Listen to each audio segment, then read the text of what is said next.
SuperTalk Mississippi media production. This show is brought to you by Sledge & Company Financial LLC. I'm Taylor Sledge, founder and CEO. At Sledge & Company, we help businesses and families do better with their money. Check us out on the web at sledgecompany.com. That's sledgecompany.com. This is Gerard Gibert, and thank you for listening to MidDays here on SuperTalk Mississippi. MidDays with Gerard Gibert is on the air. MidDays with Gerard Gibert is powered by C-Spire. Power your home or business with C-Spire Fiber. To learn more, visit supertalk.fm/C-Spire. C-Spire Fiber powers SuperTalk Mississippi.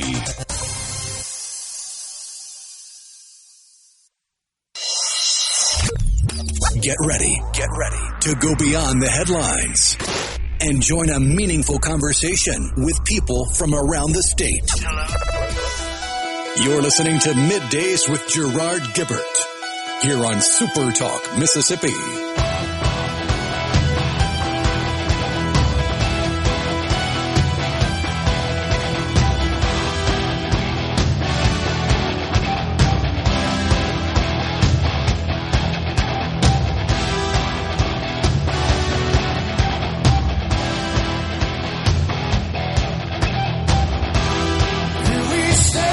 Good morning, everyone, and welcome to Midday SuperTalk Mississippi. I'm your host, Gerard Gibert, and I'm on location today in Columbus, Mississippi, for the Columbus Convention and Visitors Bureau and Rhino Safe and Sound. Back at SuperTalk headquarters, we'll be guiding you through the middle of your day with facts, fodder, and fine music on this Hump Day.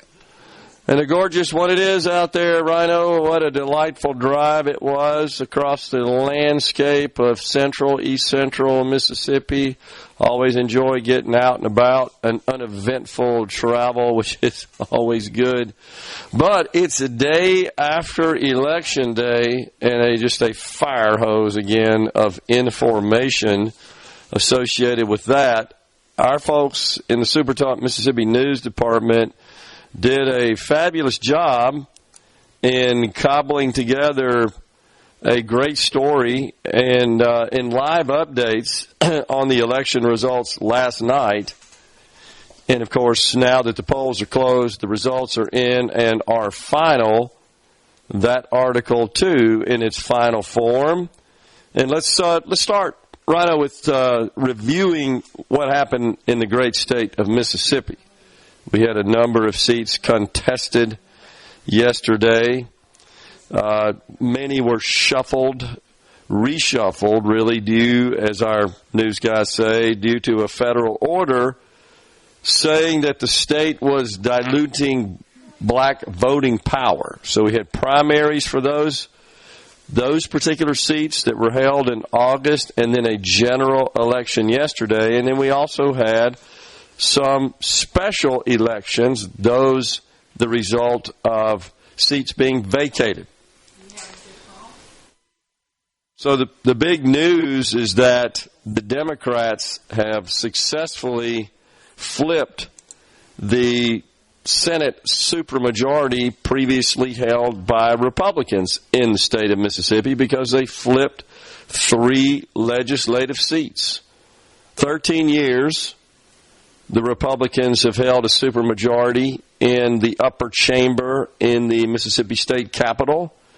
And what that means from a state perspective is that a supermajority can more easily override vetoes, for example, should that situation occur, propose constitutional amendments, and then there are other procedural maneuvers that are more possible with a supermajority.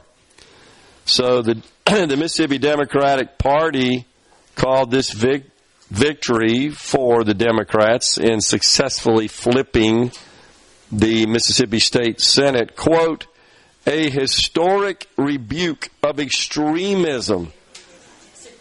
Oh, geez. Please explain to me what extremism the Democrats are referring to. You mean like maintaining a balanced budget and, in fact, creating surpluses and eliminating state income taxes? things of that nature? Do they consider those extremist moves, improving and instituting conservative policies that have significantly improved educational outcomes in the state of Mississippi? What are they talking about here, Rhino? What extremism are they talking about? I'm sorry, you're trying to apply logic to the illogical. And more than likely, they just have a list of words that they are recommended to use because of their punch, and that's one of them. True. I doubt anybody that wrote that actually fully understands what extremism is in reality. I think you're right in that regard. So they're celebrating. They say breaking the supermajority means restoring checks and balances and ensuring that every Mississippian's voice counts in their state government. That is what Mississippi Democratic Party Vice Chair Jody Brown said in a party press release just this morning. So, Johnny Dupree, he won in Senate District 45 in the Pine Belt region. We talked about that yesterday, and defeated Anna Rush in that race. He, of course, one time the mayor of Hattiesburg, and then was defeated in 4 races after he served as mayor, including another bye for the seat of mayor. So he is now going to take over that particular district as the Democrat representing Senate District 45. Democrat Teresa Gillespie Isom won Senate District 2, that's up in DeSoto County, previously held by Republican Senator David Parker of Olive Branch, who, as you recall, decided not to run for re-election. And, of course, this particular seat was contested because of the redistricting order. So, Republicans have held a supermajority in the Senate since really sweeping the state government in 2011. Also in the House, Democrat Justin Crosby flipped House District 22, defeating incumbent Republican House Rep John Lancaster. That one, Rhino, I'll have to say, was a bit of a shock to me. I'm not so sure I was shocked by the others. We also should point out that Senators Mike McClendon and Kevin Blackwell from DeSoto County, they cruised to victory, and that was expected.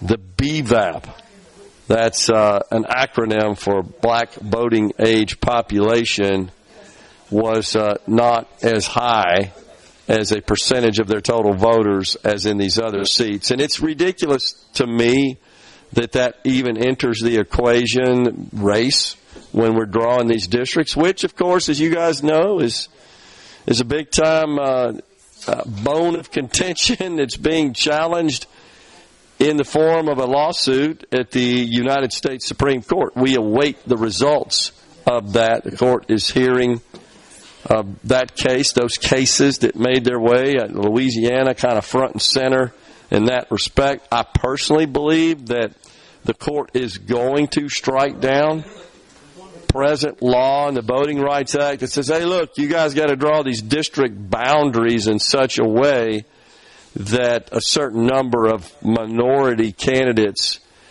prevail. I disagree with that. And honestly, I think it opens the door for the state of Mississippi to redraw its congressional districts, which could eliminate Benny Thompson as essentially a permanent figure in Congressional District 2 in the state of Mississippi. I'd like to see our legislature actually tee up legislation to go ahead and redraw the lines right now in advance and in anticipation of the Supreme Court's ruling. Get that ready to go. So, but that's where we are. With respect to the state of Mississippi, we have flipped the Senate, and that is something that we'll have to contend with. Flip the supermajority in the Senate. The supermajority, pardon me. Let me add that very important descriptor, the supermajority. Flip 3 legislative seats total, but change or eliminated, I should say, by coming in victorious in these special elections, the supermajority in the Mississippi State Senate.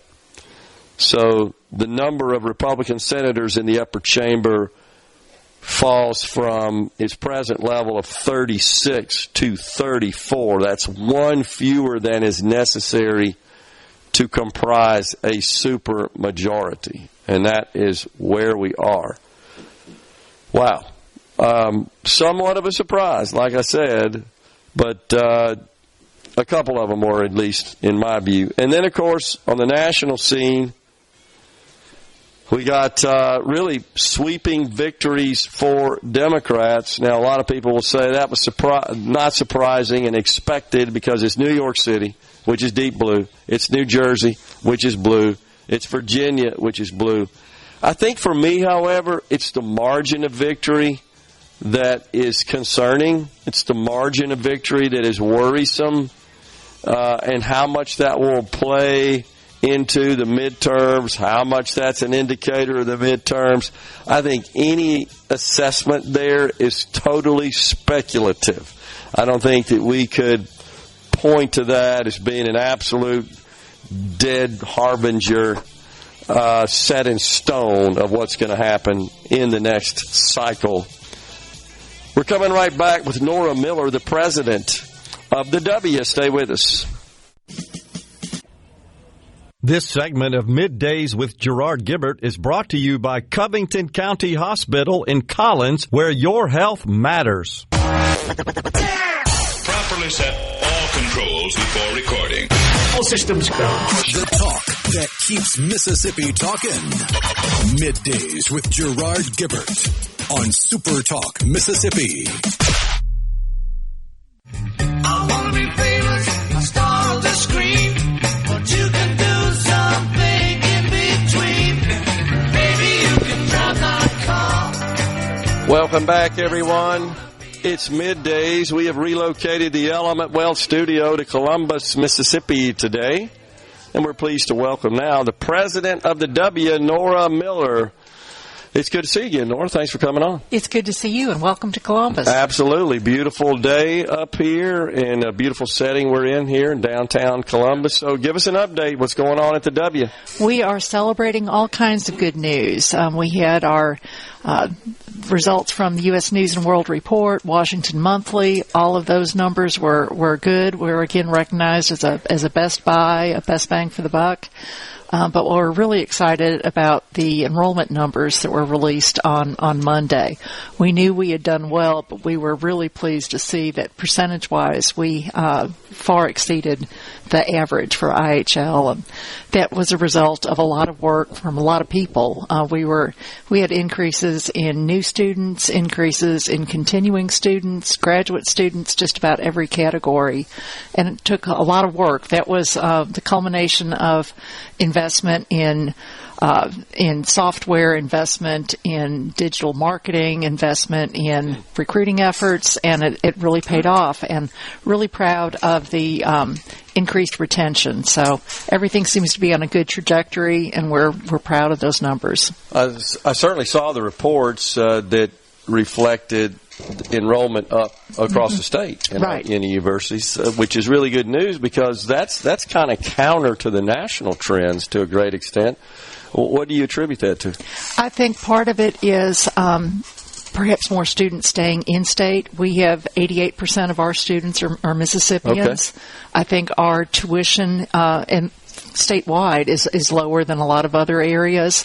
I think we've also seen a focus on graduate programs and on returning adult students, perhaps coming back, retooling for a different career. So I think that's we're glad to see that for everybody, and really glad to see that our efforts have paid off. Yeah, that's awesome. So talk about the various courses of study, the majors, and where you see the most interest. Well, health sciences is our largest program. Our nursing programs have been recognized as being number one in the state, along with speech-language pathology, which is also in that college. And we're going to be celebrating all of their successes next Monday at 2 o'clock, just everything that's going on in nursing and speech-language pathology. We also saw healthy increases in our business programs, some increases also in music and art, so pretty much across the board. How is the university dealing with this explosion of artificial intelligence? Are you adopting that into the various curriculum, or what's happening there? We are. It's kind of varied.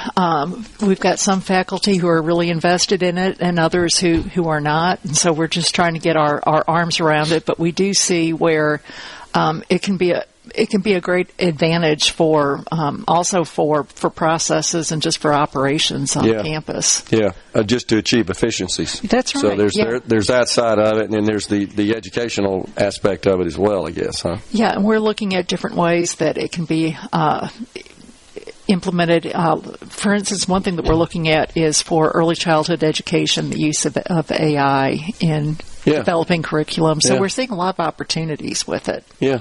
Absolutely. So what about placement? How are your graduates doing with respect to finding work? They're doing great, and about 77% of our students find work here in the state of Mississippi. Our May graduates in nursing, we had 100% employment, and I think about 80% of those were employed in the state of Mississippi. Mm-hmm. So we're doing well with that. We're really focusing on matching the employers, what they're desiring, the qualities that are important to them, and informing our students about that, and doing things within our career services and professional development to make sure that students are prepared and that they're able to relate the experiences that they have had in college to the workforce. For instance, you might think being in a social club or being in some student club might not really apply, but if they're organizing efforts and they're coordinating things, we're helping them to find out how to relate that on a resume and how to translate those. Actually, I think that's extremely important. I think most employers, as an employer for many years, you want someone that kind of has a balanced lifestyle, a balanced profile, and has good social skills as well as just having really good technical or subject matter skills. And we're seeing that nationally, one of the things that they're really wanting is creative thinking and critical thinking. And that's where the AI, being able to form the right questions to pose to AI is going to be very important. So people might think that the liberal arts and artificial intelligence are kind of at odds with each other, but really that's what you need, the people who know how to think and how to pose questions and how to dig deeper and how to verify the information and make sure that they're checking against those hallucinations that AI can develop. Great point. In fact, employers are paying handsomely for a job category known as prompt engineering, which you're probably familiar with, and they're paying big money to those who really specialize and have those unique skills to develop those prompts in a way that generates the desired content or the optimum content, I guess I should say. So it's changing the world for sure, and we're seeing that at play here in the state of Mississippi, across government, the education landscape, and of course the private sector as well. So how are you doing as far as the School of Math and Science? What's going on there? The School of Math and Science, Starkville, Octopaha, they have said that MSMS is no longer in their vision for expanding their high school, but we are working with MSMS, and we are still advocating for their needs. They are funded at about half the level that sister schools in the adjoining states are, but yet they produce more national merit finalists than those other schools. So it's important that the state invest in MSMS, and we are working with them towards that effort. We've got, in a short couple of months, the legislative session kicking off. Anything in particular that you're talking to reps and senators about that represent your district? We are talking about the importance of funding for capital projects. There was no funding this past year, and so that has put a real strain on all state agencies with that. So we're talking about that. We're also looking at ways that we can further expand our School of Nursing, in particular in a way that will help with the rural health areas in Mississippi. So we're looking at partnering with Neshoba General Hospital to offer programming in that area, and so we're looking at that. And just it's going to be interesting. IHL is coming up with a new funding formula to be put into use, and so we're closely following that, and we know there's a lot of legislative interest in that. Yeah. Well, something you mentioned a minute ago that I wanted to point out is that in my interviews and discussions with leaders in the education community, a major change I think I've seen that I think is very positive is this willingness to engage with the private sector and to develop the coursework and the subject matter and just the education in general to really prepare students for the jobs that they're going to work in the private sector. Right. It just seems like when I was in school, we kind of had this firewall between the private sector and the education community.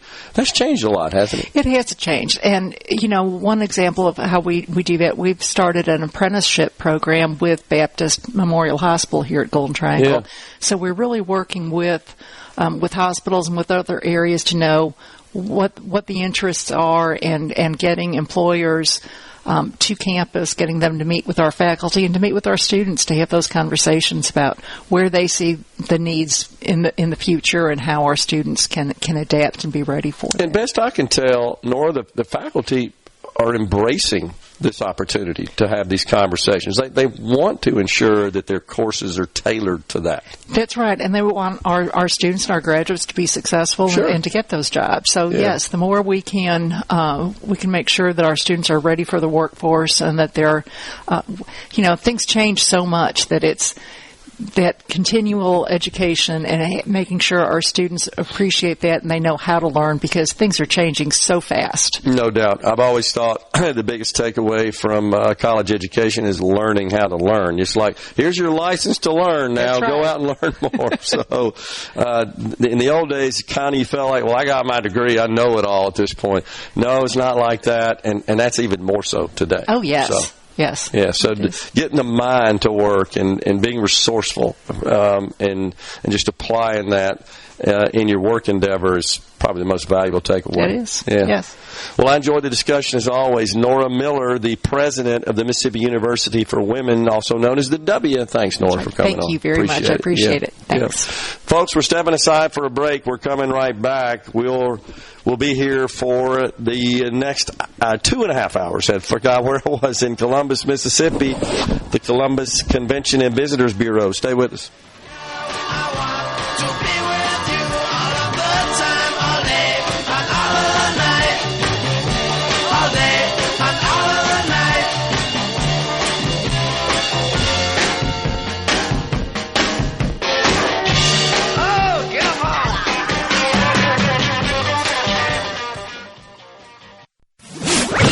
The talk that keeps Mississippi talking. We're rolling. Hit it. Go. Play it. Middays with Gerard Gibert on SuperTalk Mississippi.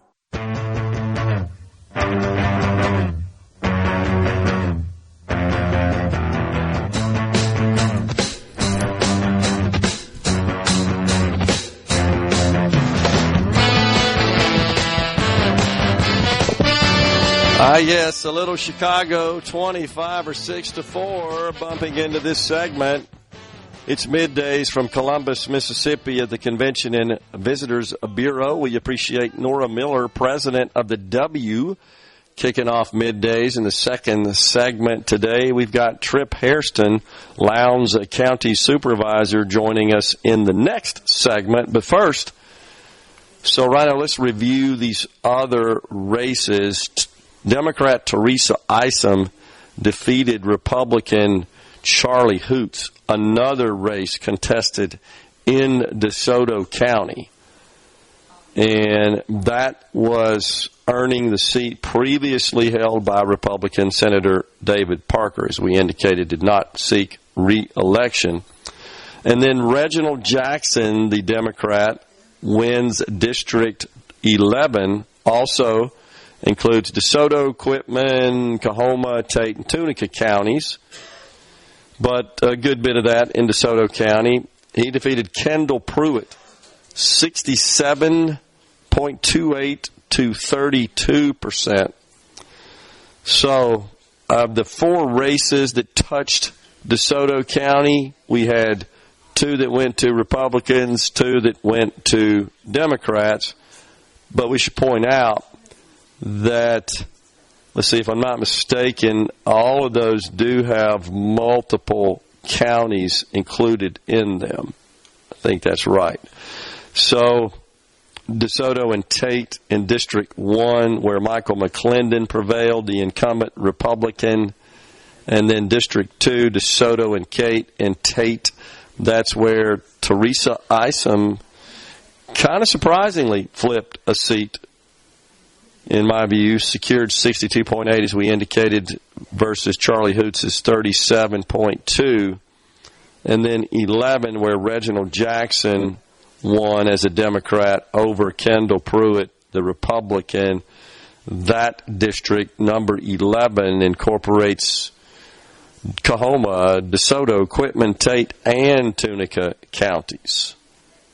And then District 19, that is a district that only involves DeSoto County. Senator Kevin Blackwell, the incumbent, won re-election rather handily, 52.63 to Diane Black's 47%.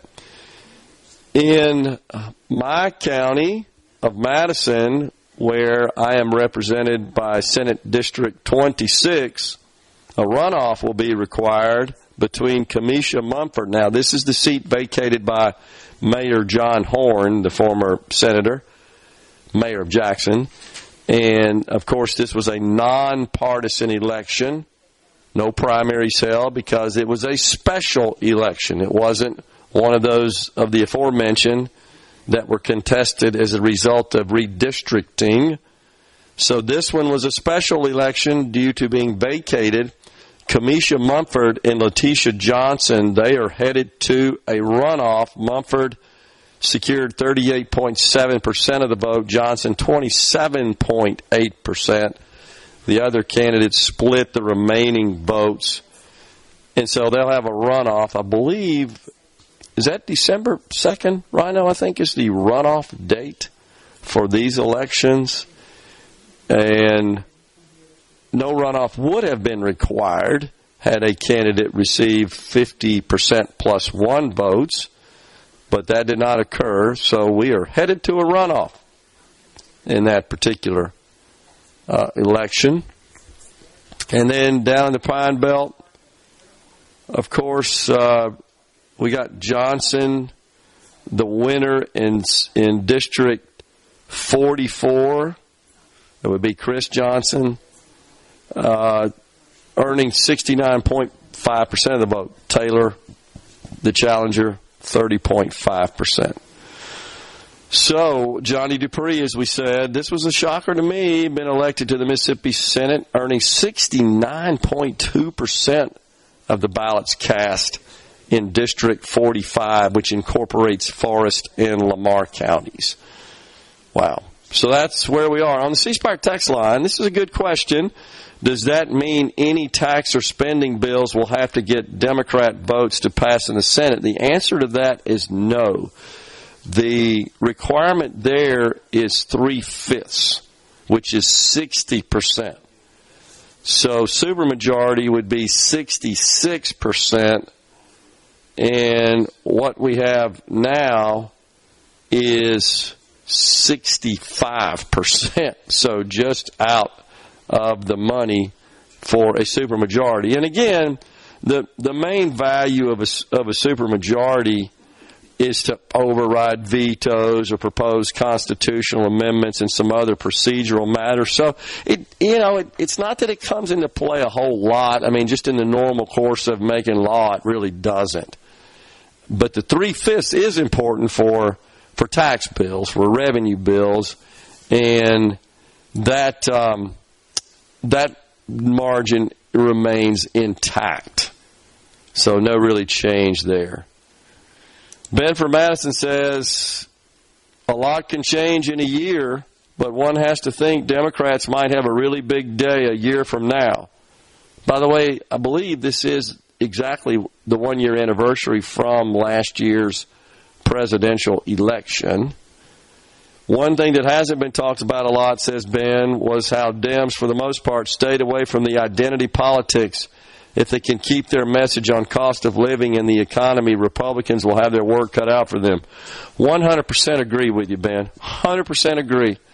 Because I think that leaning so heavily into identity politics in the 2024 cycle was largely the driver of the Republicans' success in 24, because many Democrats disagree with a lot of those proposals and policies as well. I agree with you, Ben, but pretty much absent from the narrative doesn't mean they don't believe and support all that stuff. They just didn't promote it. They didn't prioritize it. They didn't make it the focal point of their campaigns. And in listening to Zoran Mandami last night, I don't think he brought it up at all, except, Rhino, to some extent, he was boasting about being a Muslim, and I'm not going to apologize for that and all that sort of stuff. You know, he's going crazy over that. So that's interesting as observation, Ben. I'm totally with you. Totally agree. It stayed away from the cultural issues, the social issues, and focus more on what I think everybody's concerned about. I mean, it's a universal concern, and forever we've said, who coined the phrase, Rhino? Was it James Carville back in the Clinton era? It's about the economy. It's the economy, stupid. And I agree with that. And I think that resonated. And honestly, when I looked at what this goofball Mandami wants to do, though I think he truly does support the tenets of communism, I think if he thought he could get away with it, he would end private property rights, which is the major distinction between communism and capitalism. Is in capitalism, you receive rewards from the market based on what you produce and contribute to it. And in communism, you don't really get to keep what you produce and earn. The state owns it, and you cannot own property in general. That's the way communism works. It's a big socialism's kind of in the middle of that. Says, hey, we're gonna dictate the means of production, tell everybody how much you're going to produce, what you're going to produce, what you're going to sell it for, who you're going to hire, what you're going to pay them, etc. Those are kind of what we think about when we think of socialism, or assume control and move the government in place of the private sector in so many services and even products, like government-run grocery stores in New York City, but allowing private grocery stores to continue to exist. That is socialism. That's the government running the grocery store. It kind of leaks a little bit towards communism, but more so if New York City said, hey, we only have government-run grocery stores, that'd be full-blown communism at that point, where the government owns those assets and no individuals or groups of individuals could stand up grocery stores. But I agree with you, Ben, and I think we got a lot of work to do in this country to get people to see that these policies Republicans are promoting, including our president, are actually helping their pocketbooks. I do think that it's going to happen, but at this point, I think most people would say I haven't seen a major change in that. In fact, that's what the polls say. And a great deal of that's because we're still experiencing the sting of the bad policies from the Biden administration. It just takes a long time to overcome that and to reset that. And I think that's where we are right now. But I'm with you. He also said, did Ben, outside of the border, it seems to be broadly perceived by Americans that Republicans haven't gotten much done in the last 11 or so months. Agree with you, Ben. Trip Hairston, Lowndes County Supervisor, is with us next in Columbus, Mississippi. Now Now back to Middays with Gerard here on SuperTalk Mississippi.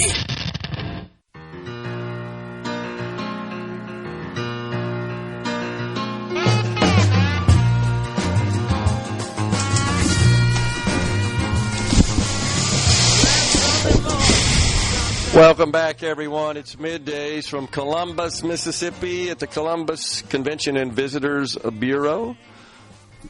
Beautiful day up here. We're pleased to welcome now Trey Harston, Lowndes County Supervisor. Man, me and my pronunciation today. Lowndes County Supervisor representing District 2, and I just learned you're the president currently. Correct. Of the Board of Supervisors. Yep. I've been the president of the board since October of 2020. Okay. Yeah. Did you not show up for a meeting and you got elected? That's usually how that works. That's been usually how that works. No, I'm honored to serve as that board chairman. Yeah, so that's awesome. It's been a good experience. So it's chairman, right? Not president. Well, it's president. That's what okay. But I chair the meetings. I got you. Yeah. Absolutely. All right, so give us an update. What you guys got going on in the county? Well, in the county, of course, we're all about economic development. Sure. As you know, we just had a groundbreaking with Klockner Metals, and that's the first, what they call as a quote-unquote customer for the aluminum plant that we have, flat roll aluminum. They are now producing the aluminum. And you're talking about SDI. SDI, which is ADI, which is Aluminum Dynamics. Yes. It's a subdivision of SDI. So they're moving forward with that. Next week we have a ribbon cutting for the biocarbon plant. Biocarbon is used in the production of steel. So we have that happening here. In Lowndes County, people don't understand, or sometimes they don't realize, but we assemble Airbus helicopters here. We have a PACCAR engine company. We develop produce PACCAR engines that go in Kenworth and Peterbilt trucks. Also, we have now in production or in construction a remanufacturing, so they're going to remanufacture all of those engines that are to the end of their life. They're going to remanufacture them. That's a big deal. Airbus helicopters, of course. ADI. We have Altex tube, which forms the tube for the steel mill. There's also a lot of things that are happening with that. It's funny that the solar farms, if you look at what we're doing with solar farms and all over the state, a lot of those tubing and everything else comes from Lowndes County, Mississippi, with the steel and the way they form the tubes there that put the stands for those. So Lowndes County is a hot button, as well as we had a groundbreaking just the other day for a peaker plant. You know what a peaker plant is? I don't. It's a TVA does a power plant, and they run 4-5 turbine engines that produce power during peak times. Gotcha. So anytime you have a lot of things on the grid, like a renewable power on the grid, you need a peaker plant. And so we're going to have a $800 million peaker plant that was going to come online sooner rather than later, and they've started construction at that out in Caledonia. So there's a lot of things happening. Sounds like it's going well. Oh, yeah. Well, we're very proud. What's your financial condition like? Well, the financial condition is really good, of course, because you have a lot of the fee and lose. Anytime you have a $60 million project or a capital investment in that, we can charge a 30% in lieu of taxes for the 10 years, and then they go full boat after that. A lot of the steel mill that was developed, years ago, or built years ago, a lot of those incentives are now rolling off the books and going on full boat taxes. That means a really big deal for our local school districts. Obviously, with the Lowndes County School District is very flush with cash, and I think they're managing that really well. Good. Lowndes County School District is a very shining star in this part of the state as well, and so we're proud of that school district and what we're able to benefit from that because of the fee and lieu taxes and those rolling off. Of course, you have a company like SDI, they're constantly investing in industry. And so we have a rolling fee and lieu because they buy a lot more equipment. They have expanded that line multiple times, $60 million or more. So we have constant enrolling fee and lieu. That's not all that interesting, so to speak, but it does mean a whole lot for the county and the county residents, especially the school districts. So do you guys work hand in hand, obviously, with the LINK, the Economic Development Group in the area? Yeah. Of course, and they've been a big portion of why we're so successful, obviously. Another reason that we're so successful in Lowndes County is the Board of Supervisors has put their money where their mouth is. And if you look at the Cinco megasite, it's the 5th megasite in the Golden Triangle. And a lot of that is a testament to the Board of Supervisors in Oktibbeha County and Lowndes County and in Clay County. A lot of people think they have an industrial site in other counties. Well, they don't. They have a hayfield. Yeah. And so the Board of Supervisors in Lowndes County just put up $25 million to develop the Cinco megasite. And you'll see a 1 million-gallon water tank go up before the end of the year or start the construction of that. That's awesome. And you need water, you need force main, you need sewer, all of those things that would help develop a site. And Lowndes County has always been very quick to do that. Yeah. And which requires, of course, approval from the supervisors because you're making investments there. And I want to say our governor's been excellent for us. No doubt.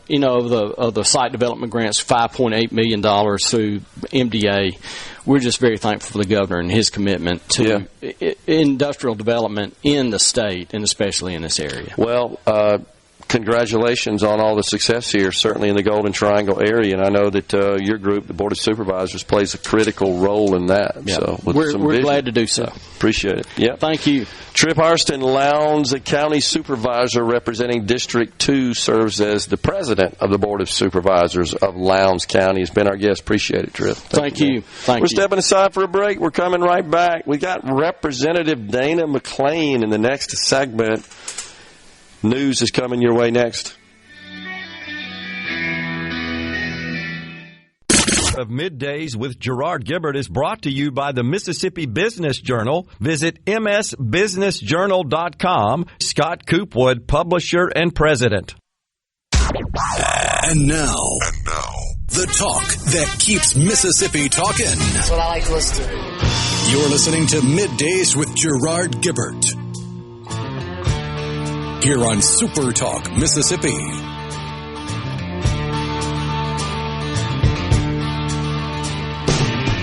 Winter is here again, oh Lord. Haven't been home in a year, I hope she holds on a little longer. Welcome back, everyone. It is Middays. The Element Wealth Studio has been relocated to Columbus, Mississippi today for the Columbus Convention and Visitors Bureau on this Hump Day. All right, so last night I did tune in and endured about 25 minutes or so, I think it was, of Mayor-elect Zoran Mondami's victory speech. So I don't know if you guys caught this or not, but you saw, Rhino, that right off the bat, he invoked the name of Eugene V. Debs. Now, most people aren't familiar with Eugene V. Debs, and it's because he's not very famous. But here's who he is. He was a candidate for president of these United States in 1912. He ran as a socialist. There was actually an election in this country that featured Debs. Who was the Republican, Rhino? I'm trying to recall the election that he ran against and was defeated. But I was a little shocked at just how close it was in 1912. And Mondami actually invoked his name in his speech. In fact, he launched his speech with this statement. Thank you, my friends. The sun may have set over our city this evening, but as Eugene Debs once said, I can see the dawn of a better day for humanity. Was it 1912 or 1920? I thought it was 1912. But you may be right. Maybe I missed it Maybe I missed it by a cycle or two there. It was Howard Taft. I almost said Garfield, but it was Taft that I believe he won against. Now, I may be looking at the primary there. So he was a candidate for president, and maybe it was in the primary that he was defeated. But he ran for president multiple times, but the one he's known for is when he ran in 1920 because he was literally running from prison. Because he'd been put in prison for sedition. Oh, wow. I didn't know that. Put in prison for sedition. Jeez. Well, of course, I think ultimately in 12, that's right, it was Woodrow Wilson, who you might as well put in that category as well, honestly, as a socialist, who defeated Teddy Roosevelt, who was on the ticket as a progressive. But Debs, what was the year you said? Was it 20? Yeah, that was his last time to run for president. Okay. Well, that's what he's known for, as you know. And, he was a self-avowed socialist that ran on the Socialist Party. I guess I really didn't realize that at the time was such a party, but formed up, official in this country. But yeah, seems to be the case. So now I'm looking at some other information that does say he was a candidate in the Socialist Party. So it looks like there's some conflict in the history there. He ran as a candidate for president as a socialist in 1904, 1908, 1912, and 1920 from prison. Okay, so it's 12 is the one that I noted the most because of the number of votes he got. Of the popular vote. Yeah. So I was a little surprised at that. But so this guy Mondami references him in his speech last night. Starts it out. Holding him up as this big hero, this just big iconic figure. Eugene V. Debs from the state of Indiana ran as a socialist. And Mondami immediately in his first or second statement in his speech, he quotes him. I can see the dawn of a better day for humanity. So I think one of the problems in this country, and just looking at these races last night, is how many people are relying on government not to get out of their way to provide more opportunity and improve their life, but to literally insert themselves in their lives. If you think about that, like this, he talked last night about rent control for 2 million New Yorkers.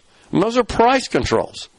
And I don't know that there's a situation in history where price controls have ever yielded positive results for the people who live wherever those price controls are instituted.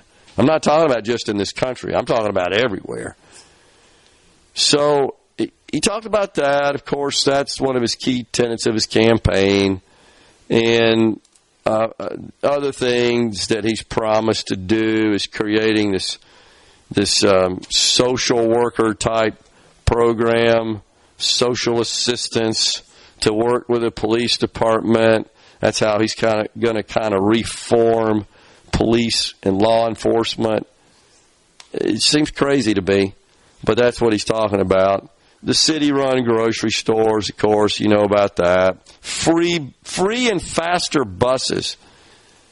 I was a little surprised to find out just how slow the buses and the subways are in New York. I don't understand why that needs government involvement to make the buses and the subways go faster. But he says he's going to eliminate fares and reduce trip times by 12% by ending backlogs of paying riders. And then another big one that honestly is popular among Republicans, and that's expanding free child care.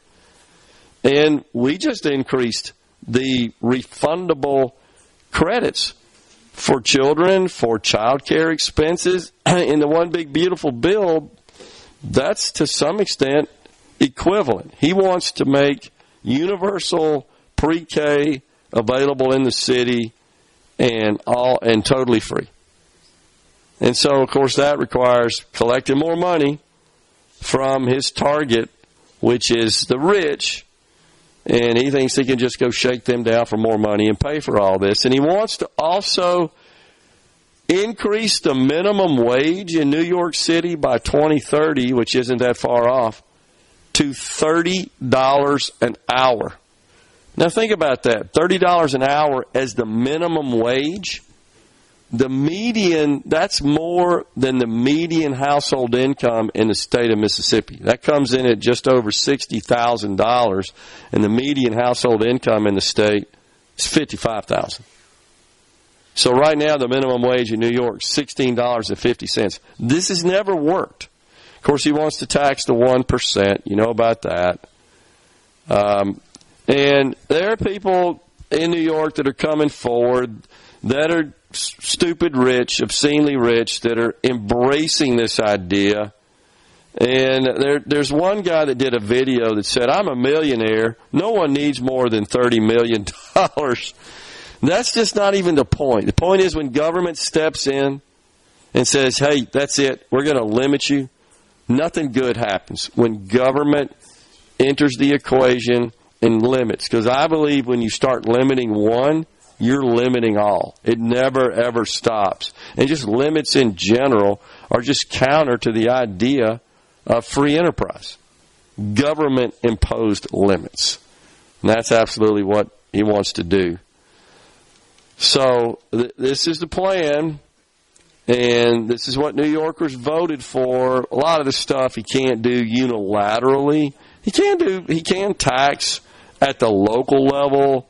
The bus system, my understanding is actually owned by and administered by the state of New York. So he can't step in and just make buses free without getting stuff through the New York Assembly. He claims he's got friends there that are going to push all this stuff through, but even the governor, Kathy Hochul, opposes these policies, the Democrat, who ultimately supported him, endorsed him. Man, oh man. Hey, Rhino, before we go, Sharon and Brandon says, tell folks what sedition is. Being an enemy of the state or country. Yeah, and inciting people to involve themselves in that. Coming right back. Hey, I'm all shook up. You're listening to Middays with Gerard Gibert, here on SuperTalk, Mississippi.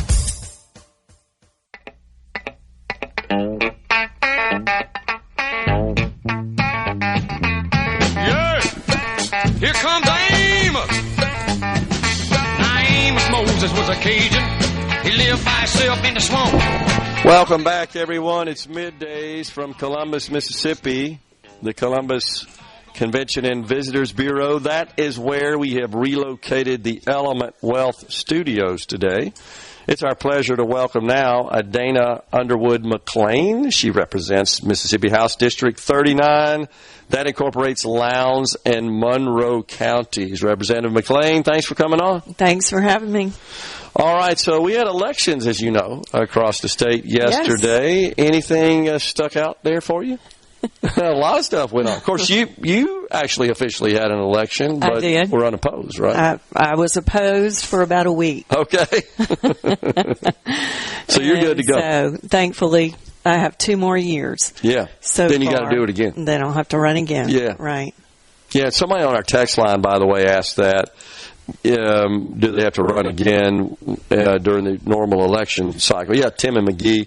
Yes, they do. So these are just special elections, and some special elections, some which were 3 or 4, I think, because seats were vacated, and then we had a number which were ordered.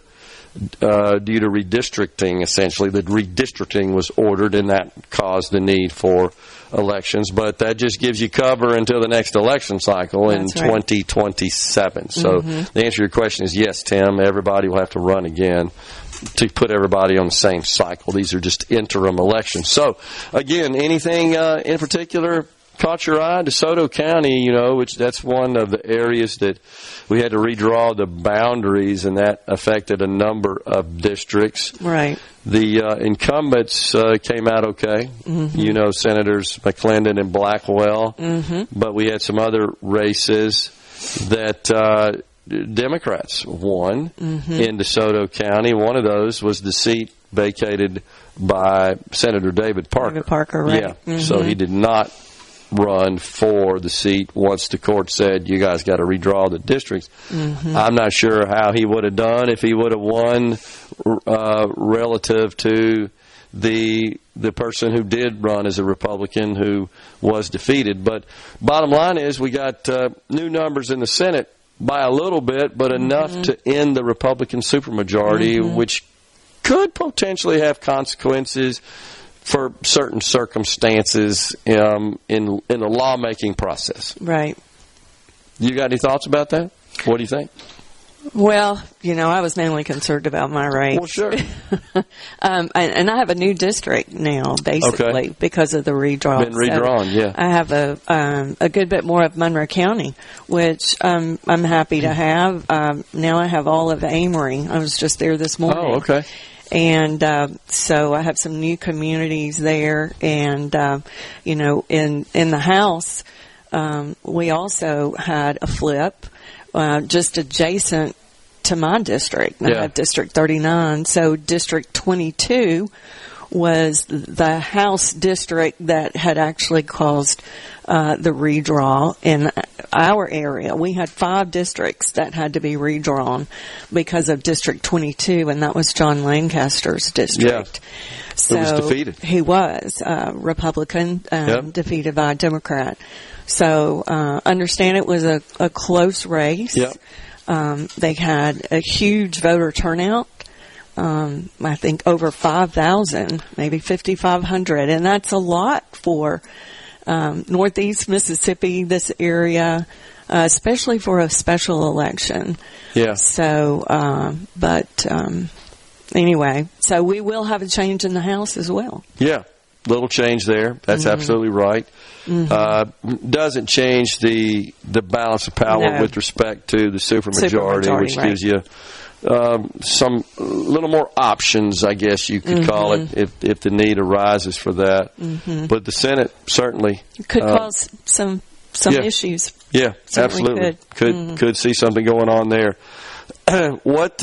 So you talked about traveling now you got a new district somewhat. Right. What are you hearing from the constituents? What do they want you to do? Well, this morning I was at the Council of Governments in Amory, and they meet about once a month, and it's the local officials there. It's the mayors of the communities of Monroe County. It's the Monroe County supervisors, legislative delegation, and sort of a roundtable discussion of what's going on in the county and what their needs are. And so what we heard today, they're looking to move forward in economic development. They have some areas that they are looking to develop, has some prospects, some companies that are coming in. And so it sounds like what they need right now is some infrastructure, water, utilities, sewer, power, and they'd also like to have Highway 25 4-laned, which they've been asking for many years now. Sure. So those are some of their requests. Here in Lowndes, I represent part of Lowndes County. They have some specific issues that they're interested in. As you know, last session we were not able to get our projects through. So in the 6 years I've been in, every year we've been able to get our special projects, and this was the first year that that did not happen. So we're hopeful this next session that we can help our districts and get some of these special projects going. Well, I'm pleased to see that that's their focus, because I absolutely believe that is probably the most valuable thing the legislature can do is support communities with their economic development efforts. No laws you're going to pass down there in the legislature are going to change what I believe is the fundamental, most prolific problem in our state, and that's poverty. Right. It requires economic development and bolstering our economy and creating opportunity and economic activity to address and that's that what issue. Our constituents see. Good. That's up close and personal to everyone that lives in my district. Yeah. So that's good to hear. Yeah. What about your plans as a legislator? Have you got any specific legislation that you're contemplating at this point? Well, I do every year. Of course you do. It's what you get the big bucks to be in the legislature to do. Definitely not the big bucks. But you've been kind enough to have me on your show several times to promote legislation that I have sponsored. This year, one that I will sponsor again, which will be my 4th year. Sometimes it takes that long to get a bill through. Sure. But it was midwifery licensure and certification. As we know, there are many maternal health care deserts in Mississippi. We've had rural hospitals that have closed down their labor and maternity wards, and so the option of having a midwife, and there are many women in the state that prefer to use a midwife if they have a pregnancy that is not a risky pregnancy, and so right now we have no certification whatsoever, no state oversight over midwifery, but we do over tattoo parlors, anything else, hair weaving, you have to have a license. Right. But to deliver a life in the state of Mississippi as a midwife, you do not have to have any oversight. So this is a really important issue. We finally got it passed all the way through the House this past session for the first time, and it was held up in the Senate. Yeah. So we're really hopeful we can get that through. Dr. Edney, Executive Director of the Mississippi Department of Health, is very supportive of this legislation. It is a safety issue, and he has emphasized that. We have at least 200 babies that are delivered each year in Mississippi through a midwife. So that will be one that I'll be pushing. I didn't know that. 200. Wow. Interesting. Okay. Well, you probably saw that the governor announced a program essentially to tap into some of this $50 billion fund set up in the One Big Beautiful Bill Act for rural health care, and sent our proposal for that purpose. Right. What do you think about that? It looks pretty good. I think it's great. Yeah. Anything we can do. Yeah, anything we can do. And another bill I'll drop again this session would be to increase the tax credit for employers who offer child care. Okay. Up to $6,000 for each employee. We would increase the tax credit from 50% to 75%. So okay. Wow. That'll help these 50%. To 50% of what? To 75% of what exactly? Of their tax obligation. Okay. So that right now they can't exceed 50% of their tax liability. Exactly. Okay. So we're going to bump that, which means they can contribute more and get more back in the form of tax credit. Okay. Since Dobbs, I think we really need to do more for moms. And sounds like good legislation.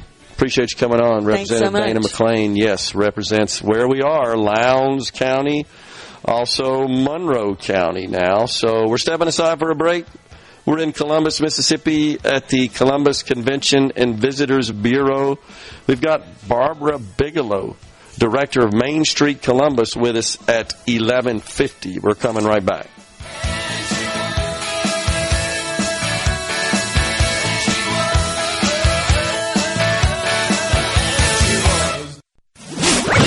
You're listening to Middays with Gerard here on SuperTalk, Mississippi.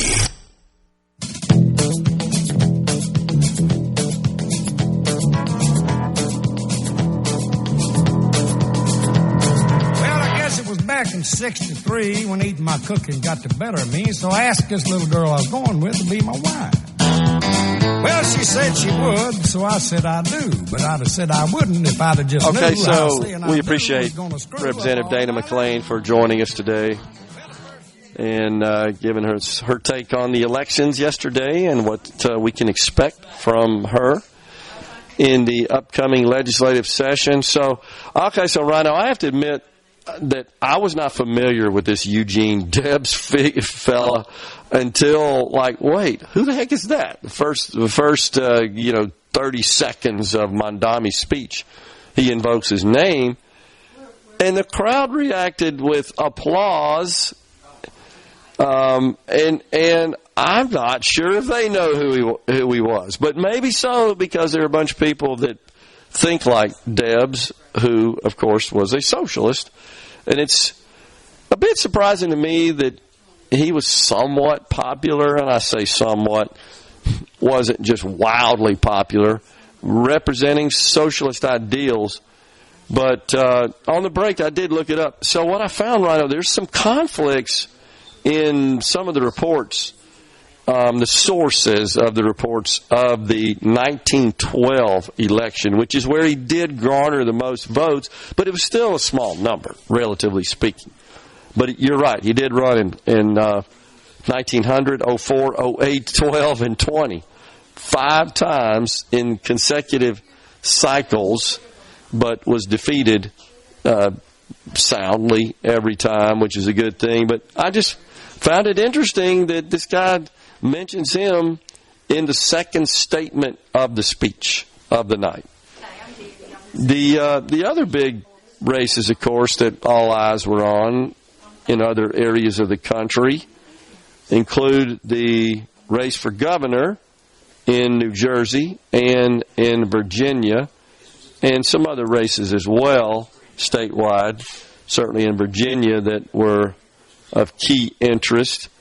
But both of the governor's mansions went to the Democrats. Now, a lot of people are saying that we shouldn't be surprised. New Jersey's a blue state. Agree. Virginia historically has been a blue state until the present governor, Glenn Youngkin, came out of nowhere and won the state. And I think, like Ben said, it was largely because the Democrats were so immersed in identity politics and the social and cultural issues. Again, everybody felt virtuous and compelled in the wake of the George Floyd incident to insert all that craziness down into the school levels. And the other thing that happened, Rhino, is we learned during COVID, a lot of parents had their kids at home that were being educated virtually and kind of walking by and overheard and also observed on the screens lots of this crazy stuff being taught to their kids in schools. And it woke them up. They didn't even know in many cases. And I think that exposed the Democrats, the Democrat agenda, and that was seen unfavorably in the elections after that. That put Youngkin in office. I think it helped our president as well and the Republicans overall. But I think Ben's right in that there was more of a focus on economic matters and household finances. But I think it's just misguided and a mistake to look to government to plug holes in your household budget. Now, if it's allowing you to keep more of your income by lowering taxes, that's a little different than, hey, here, have a free bus, have free health care, have free power, have limits on your rent, things like that, where the government gets so dang involved that it becomes destructive. And there were some other ballot measures that were pretty fascinating in California in response to what Texas is doing with this redistricting. They did approve Proposition 50 overwhelmingly, which would change California's congressional district boundaries to make it easier for Democrats to flip 5 seats presently held by Republicans. And I caught an interview late last night with nationally a series of just quick Q&As on the street with California voters, and they basically said, yeah, I supported this to counter Texas. Many said I did this to offset Donald Trump. In Maine, this one is mind-boggling to me. Requiring photo IDs for in-person voting and tightening rules on absentee voting and ballot drop box use and some other election changes.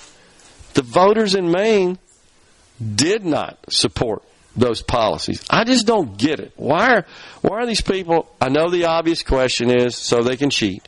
It's rhetorical. But it's amazing to me that they could get away with opposing just simple safeguards like ID for in-person voting. That went down 63.3 to 36.7. I just was shocked at that one. And then we talked to you about the state government, Virginia, 57.2 to 42.6. I found it interesting that the NAACP endorsed the white Democrat candidate and did not endorse the black, a female Republican candidate. I thought the NAACP was about advancing color people, but they didn't in this case. They chose to endorse and support and advance the interest of a white Democrat. So that really tells you what they're all about. A hoax is what they are. The Virginia Attorney General race was another one that was surprising. This nutcase Jones, he ends up winning 52.7 to 46.9, the Democrat. Now, this is the individual that made some comments inciting and somewhat celebrating violence, right? Not somewhat. Yeah, I guess you're right. I'm probably being too nice there.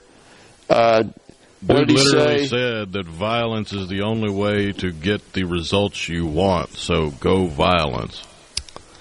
He's right. He said, if those guys die before me, I will go to their funerals to piss on their graves, send them out awash in something.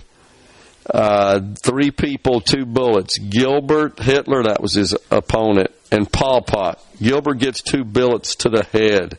Spoiler, put Gilbert in the crew with the 2 worst people you know, and he receives both bullets every time. I mean, these are text messages and public statements that this nutcase made. And is it another indication, though, that the Democrat Party in this country has just become violent and embracing violence as a means to achieve their political agenda? They gave this guy a pass. That just blows me away, how they could give this guy a pass and vote for him to be, let's think about it, the top law enforcement official in the Commonwealth of Virginia. That's mind-boggling to me. New Jersey Governor Mikey Sherrill, Jack Ciattarelli. And again, I know folks are saying New Jersey, blue state. I agree, Virginia, blue state. The margins, however, bother me. I think the margins were bigger than expected, and I do think maybe this is a bit of an indicator. I hope not. And I know a lot of people are hoping that, well, their policies are going to fail. And it is true that in our politics and our political world, we tend to swing like pendulums. We go one way and say, okay, that didn't work. We go the other way. And I think that's largely because we've come to a point where too many in this country rely too much on government. And policies where government gets out of the way don't seem to resonate as well as policies that government gets in the way and does things. Oh, they're going to give me some money here, or make this more affordable or more accessible, or provide these resources and assets and services. That it's like we've come to expect that, and that's not what the purpose of government is. We ought to be more focused on, no, we want government to get the heck out of the way, because that's where the best outcomes occur. So, really concerning. This lady sounds, I'm not sure who he's talking about. Sounds like Kamala Harris. Maybe the margins were a result of illegals voting. Don't think so. Really don't. And I'm not convinced illegals would vote and are voting for them. But, no, I think that this is really just think that this is, again, we've created this mindset, particularly among young people, where they just expect that government is there to, like, serve them and provide them some portfolio of services. Really do. And that's just wrong. And maybe they're learning that from these far left teachers at all levels of education. I'm generalizing here. Everybody that teaches doesn't lean to the left, but just as a percentage. Far too many do. No doubt. And there's poll after poll and study that indicates that. And that's a concern. There was another referendum in Colorado I didn't check the result on, Rhino, but it was to increase taxes on the wealthy. We're coming right back. Stay with us.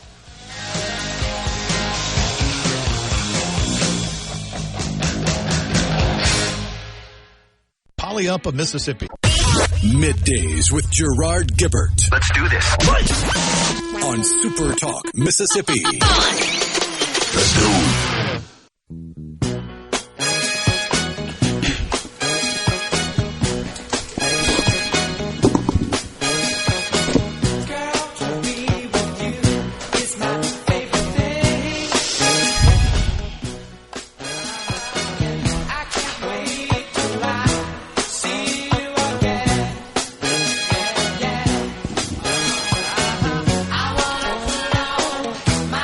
Welcome back, everyone. It's Middays from Columbus, Mississippi at the Columbus Convention and Visitors Bureau. Our guest now is Barbara Bigelow, the director of Main Street Columbus. Barbara, thanks for coming on. Thanks for letting me come on. I appreciate it. All right, so tell us what's going on Main Street. Tons going on. You know, we're in a very busy time of the year right now. We're starting up this weekend with our downtown Christmas open house, Friday, Saturday, and Sunday. Our fabulous downtown merchants will be open. They'll have in-store promotions, lots of door prizes. We invite everybody to come out. They're all decorated for the holidays. Yeah, that's awesome. So the merchants embrace this, don't they? They enjoy this. Definitely do. They enjoy it. It really kicks off the holiday season for them, which, of course, is a big season throughout the year. And we even this year for our downtown Christmas open house have a grand door prize available to those who come downtown and shop, and it's worth over $1,400. Wow. So it's awesome. So who doesn't like a door prize? Yeah, that's really cool. So is there a schedule of events that will be occurring across the Main Street in the city? You mean for the rest of the season? Yeah. Sure. We've got tons coming up. On November 22nd, we have our annual Holiday Farmers Market with lots of homemade, local, handcrafted items for the holidays, for Thanksgiving and the Christmas holidays. So you can always find that one-of-a-kind gift there, or even get some goodies for your Thanksgiving dinner.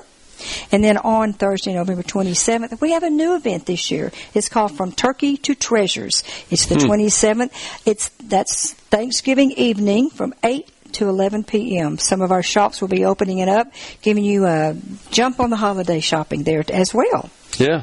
Then, of course, every year, the Small Business Saturdays on Saturday, November 29th, that'll happen from 10 to 5. Everybody just comes downtown. It's just a good shopping day. A lot of shopping days in downtown Columbus during this season, as you can tell. Yeah. Good stuff. Yeah. So, I mean, throughout the entire season then. That's Kicking right. off this weekend, right? Starts this weekend. We're not done yet. Yeah. On Sunday, November 30th, we have the Christmas tree lighting downtown. Our City of Columbus puts up a Christmas tree right out here by the Tennessee Williams building. It will be lit, and there will be the lighting ceremony on the 30th. It will begin around 5:30. Hot chocolate, cookies, a lot of fun stuff. Be some carolers. And the tree, the mayor will actually light up that tree about 6 p.m. So we invite people to come down for that. The very next day, Monday, December 1st, is our annual Columbus Christmas Parade. Starts at 7 p.m. We are still taking applications. If anyone's interested in participating, they can contact our office or go on our website or Facebook page and find the applications for that. And then our really biggie is on Friday, December the 5th. It's Wassail Fest.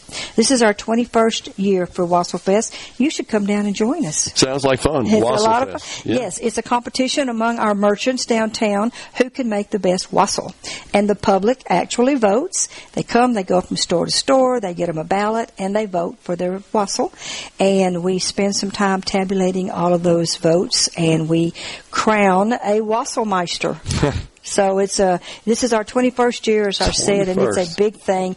During that evening, we have pictures with Santa and Miss Claus. We have an ugly sweater showdown. You can put on your ugliest or coolest sweater and come on down. And we have a giant snow globe set up in the middle of Main Street. The Ornaments, which is a local fabulous band that does Christmas music, rock and roll style. Okay. Say. Yeah. It's cool fun. So they'll be down for that at our Leadership Plaza, which is the corner of 5th and College. And we have a 360-degree panoramic photo booth. So all kinds of opportunities. And, of course, shopping with our downtown merchants as well. You know they like that. They do like that. We try to bring people down as often as we can to do just that thing. Well, that sounds like a lot of activity, a lot of fun, and a lot of stuff going on here in Columbus. It's a great, we've got about a 96.5% occupancy rate. We're very proud of our downtown. Wow. A lot of 205 apartments upstairs on the second floor. So it's a pretty active downtown all the time, year round. Yeah. Well, so much to do, so much to see, and really a very charming, beautiful downtown. Thank you. We're very proud of it. We've always got revitalization projects going on, and we've had some, ARPA projects this year, which have been across the state very, very helpful to our downtowns. Yeah, that's awesome. So, you got any big plans for next year that you can share with us? Oh, my goodness. We're already working on our Market Street Festival, which is our biggest festival of the year. Sure. And we literally work on it year-round. I'm sure you've heard that throughout the state. Oh, yeah. It's a big time. We're working on that and just our usual activities. We have partnered with the city and had some grants from our National Main Street Association. We have a new fossil park in Columbus just being developed. We partner with our city to help promote that, and by bringing people downtown, we may erect some fossil structures around. We're just working on the details of that right now. Okay. But that's been a great partnership, and we were glad to be able to work with them, and we think it'll be a great tourist attraction, and it will help our downtown, and it will help our city as well. Barbara, thanks for coming on. Enjoyed it. We appreciate it. Thanks so much. Barbara Bigelow, Director of Main Street Columbus, giving us an outline of all the great activities scheduled here in Columbus for the holiday season and beyond. We're taking a break. It's top of the hour. Fox News, SuperTalk News coming your way, coming right back. The Element Well Studio in Columbus, Mississippi. Welcome to the show that challenges you to think deeply and look beyond political posturing. You're listening to Middays with Gerard Gibert here on SuperTalk, Mississippi.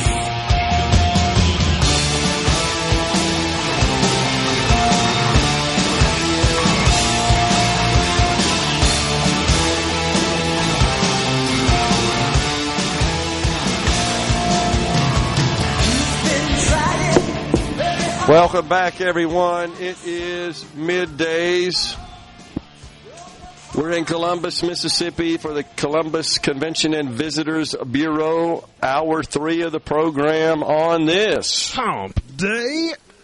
We appreciate you joining us as always, just discussing the elections which occurred yesterday in Mississippi and many others across the nation as well that received lots of attention from all Americans, I believe. People are trying to figure out, what does this mean to the midterms? What does this mean to the remainder of the president's term as he continues to work through his agenda? And it's anything you would say today is a bit speculative as to what the impact is and whether or not this is truly some sort of indicator as to the future in politics. Typically, in the midterms, the party which does not control the White House usually prevails in the House And that kind of balances things out. Right now, Republicans, as you know, have the trifecta, though they don't have a supermajority in the Senate. And that, of course, means they're somewhat limited in what legislation they can pass, including funding the government through a continuing resolution. That requires 60 votes in the Senate, and the Republicans don't have that. They have 53 seats in the Senate. The president, now that we are into day 36 of the government shutdown, officially the longest in the history of our country, the president is asking senators, Republican senators, to bring an end to the shutdown. That was yesterday during a breakfast meeting at the White House. He says we got to get it back open soon and really immediately. And so he is renewing his calls for the GOP senators to scrap the filibuster. That, of course, the rule that requires 60 votes to advance most legislation under the dome. And this would allow the Republicans to pass the CR. They have a simple majority of votes. That's all that's required without the filibuster-proof procedural rule. And that would fund the government. And then they could pass some other legislation that they're wanting to do. And some of that deals with elections, such as mandatory voter ID and eliminating all mail-in voting is something that he has called for. I don't know if Republicans in the Senate at this point, I haven't seen too many of them discuss whether or not they're in favor of voting to end the filibuster or not. My gut feel is they won't do it because they fear what could happen in the future when Democrats are in that position. Of course, I know a lot of people say, including the president, says, why do we care about that? Because when they get to that situation, they're going to end the filibuster and they're going to ram through all their legislation. And honestly, I don't think that this gets enough attention in my view, Rhino, but it's Kyrsten Sinema and Joe Manchin as Democrats during the Biden tenure that guarded against, stood in the gap against ending the filibuster. Had that occurred, we've shared it many times on the program, the Democrats would have rammed through their agenda. And they were all in favor of it except for those two. And those two prevented it. Prevented ending the filibuster, which would have opened the floodgates up for just a portfolio of terrible legislation, codifying the right to an abortion, ridiculously strict gun laws, federalizing our elections, making D.C. a state, packing the Supreme Court, opening up the borders, pushing through the entire Green New scam, decriminalizing crime and reimagining law enforcement as they see fit. Lots of things they wanted to do. Taking control, I said earlier, of our elections was top of the list. So we'll see what happens there, but we're day 36. And at this point, there are some just rumors, but nothing more, that some members, including on the Democrat side of the aisle in the Senate, maintain, that the Senate is closer to a resolution. I'm not sure that's the case. Well, I mean, Jeffries and Schumer did send a memo demanding a bipartisan meeting at the White House with the president. I believe the president rejected that request. And I don't know if this is a new one or not, but I think a couple of days ago they did, right? And he said, well, open the government. Okay, so a renewal of that demand.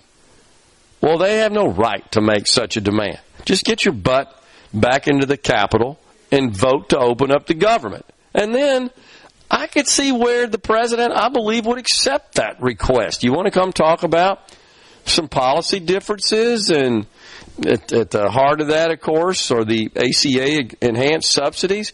You want to talk about kind of what we can do to address the rising cost of insurance, health insurance in this country? Sure, I think the president would have that conversation, but I support him in saying you got to go get the government open first. We're not going to negotiate with you until you do the right thing and take care of that. It's Senator Mark Kelly that said something yesterday. I mean, this is kind of minor optimism, I guess. He said the Senate has inched closer to a resolution. Maybe we're moving, he said. We're closer to the end of this than we are to the beginning. Senator Susan Collins of Maine said progress has been made in some conversations. Said that they've had some productive talks. I don't know. They're considering 3 full-year appropriations bills right now, which passed the House. That would be through regular order in the Senate, but thus far, no official sign that looks like they would support those. That for Veterans Affairs, the Agriculture Department, and the Legislative Branch. So that's 3 of the 12 regular order spending bills. That's one way to essentially reopen the government, is just to go through the normal course of order and pass these regular spending bills that address the 12 major functional categories of government. But it doesn't seem like that's going to happen, but that would be the best scenario for sure, should it. I did note that I was talking about Colorado. They had some ballot measures. Gee, it sure is a shame, Rhino, that we don't get to do that here in Mississippi. We can't seem to restore our ballot measure because we got some intransigence, in particular in the Mississippi State Senate, where many stand, including the lieutenant governor, in opposition of restoring a reasonable ballot initiative program. I call it reasonable because what has been requested in the state Senate, really high thresholds of signatures and limitations, and it would render it really almost like a ballot initiative on paper, but one that couldn't be utilized in a practical sense. Colorado did vote. Is it any wonder how the Republicans lost the supermajority in the state Senate when the state Senate has done everything in their power to stop conservative governance in its tracks at every freaking turn? And we could refer to, of course, education freedom, certificate of need laws, tax reform, which passed only because of a drafting error, the ballot initiative, mobile sports gaming. What am I leaving out here, Rhino? Those are the things that come to mind right off the top of my head. I'm sure there's some others, but all of those go to the Senate essentially to die, is what's happened. Colorado did vote to increase tax revenue for school meals program. They did that, this is creative but crazy in my view, by reducing the state tax deduction limits for households earning more than $300,000 to fund this program. And this is my big concern when I see programs like this or measures like this. By the way, 58% to 41 and change. I see stuff like that. My concern is that there is an attitude in this country that seems to be evolving, even among self-proclaimed conservatives, that it's okay to just take more money out of people that have more money. To just go get more of theirs and filter that through government and redistribute it in the form of all these programs like this. And when you're shrinking the roles of those who pay taxes, that's a dangerous dynamic that we should be aware of. We're stepping aside for a break. The Element Well Studio at the Columbus Convention and Visitors Bureau. Hello. Middays with Gerard Gibert. It is on SuperTalk, Mississippi.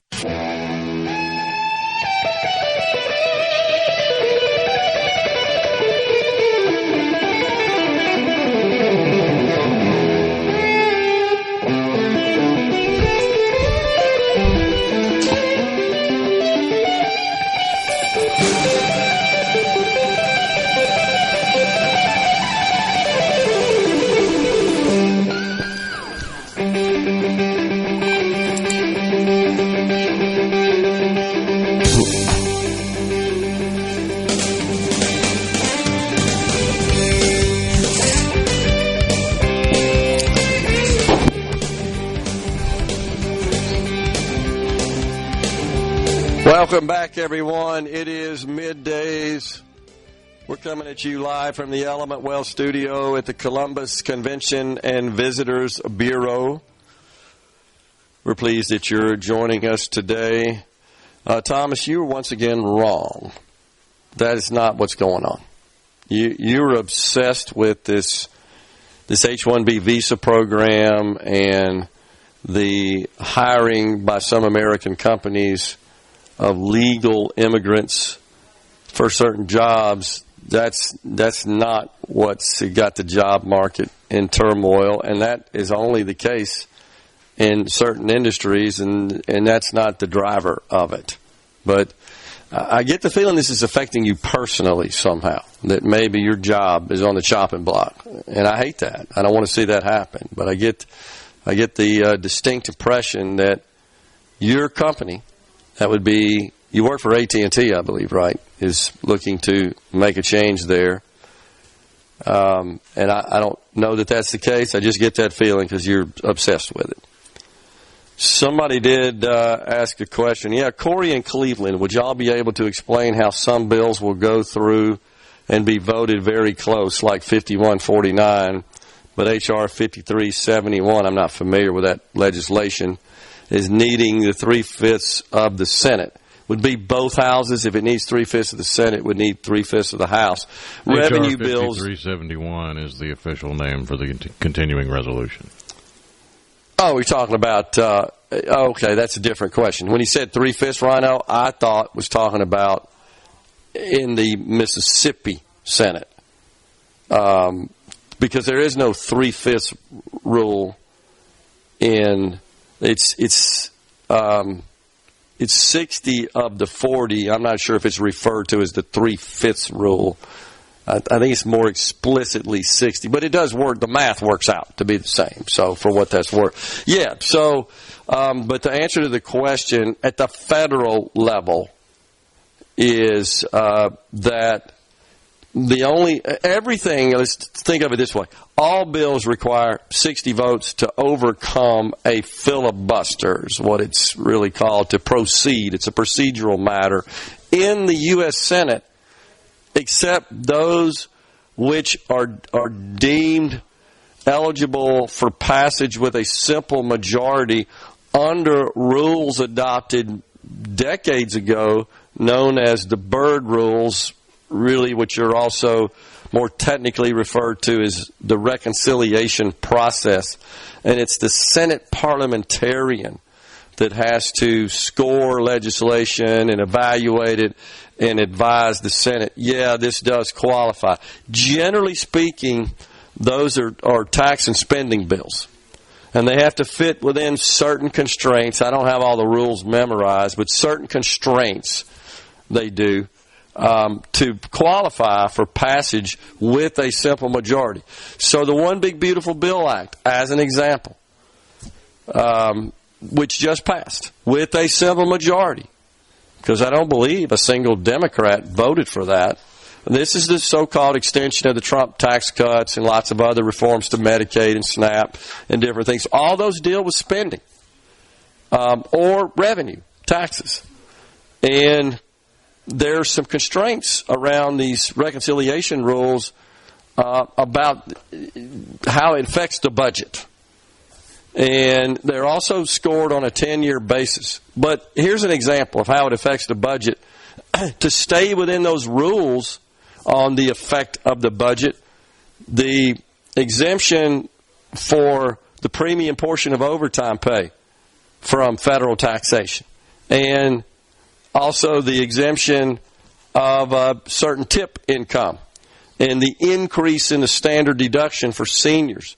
Those are three examples of provisions that expire at the end of 28, because extending them further would have meant the bill would not have qualified for passage under the reconciliation rules.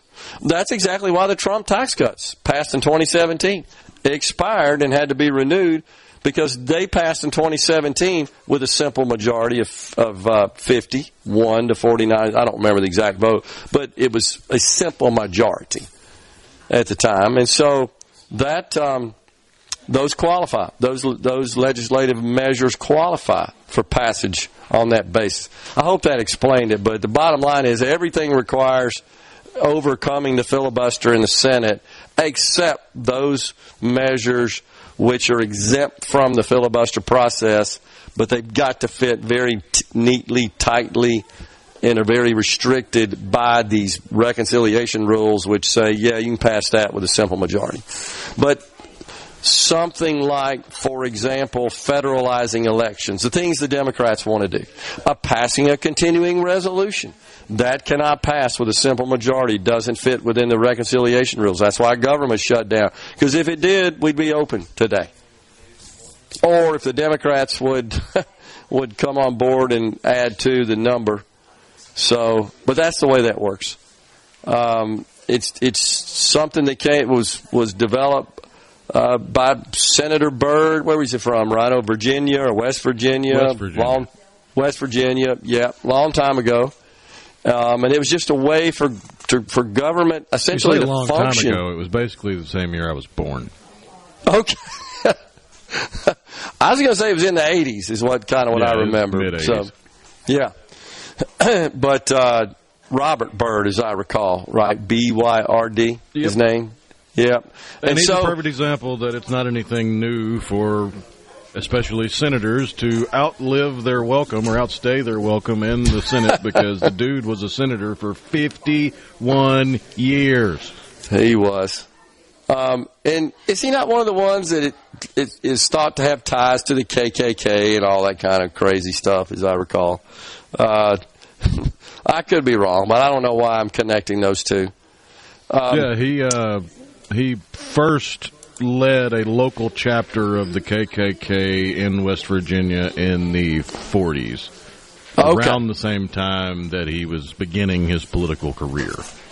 Well, and honestly, it's not like he was this brainiac that came up with this idea. You know what this was. He had been there so dang long that he had accelerated or been elevated upward in the chamber, and therefore he kind of spearheaded this. But this is when there was lots of impasse going on. In matters that deal just with the budget, they felt, you know what, we need a side process that's just different from the standard 60-vote filibuster process for all legislation. In general, if it doesn't deal with money, it's got to have 60 votes. That's one way to look at it. If it deals with money, taxes or spending, often it will qualify for reconciliation. Then there's a limit on the number of bills, and that meets different. It's not just the actual absolute number of bills that can be passed through those rules in a year. It's got to do with the amount of money that flows through the bills as well that's kind of added up. But the parliamentarian in the Senate ends up being one of the most powerful people in the country. And that actually just happened with the One Big Beautiful Bill Act when she was ruling, this is in, this is out, this is in, this is out, qualifies under reconciliation. So hopefully that helped. Shaq Bully in Biloxi says, I voted and donated to President Trump. Why doesn't he take control of the situation, solve it, and reap the political rewards? Well, that's really what we're just talking about, Shaq Bully. We do have a Congress. And they, our laws say that Congress has to be involved in the lawmaking process and pass bills that make their way to the president's desk for final signature and ultimate enactment.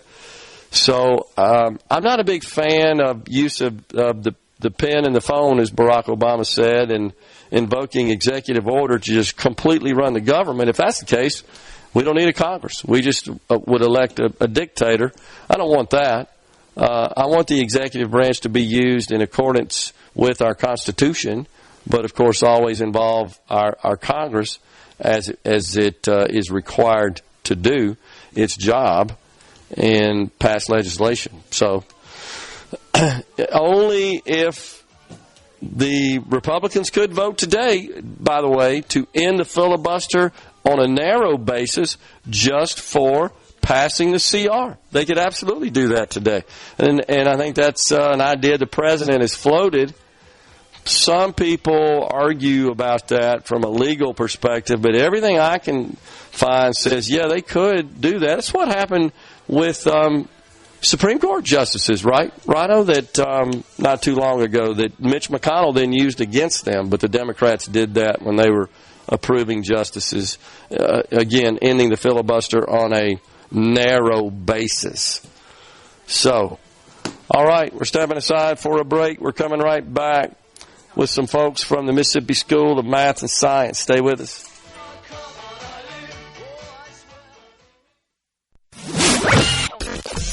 Are we going to do this? Middays with Gerard Gibert.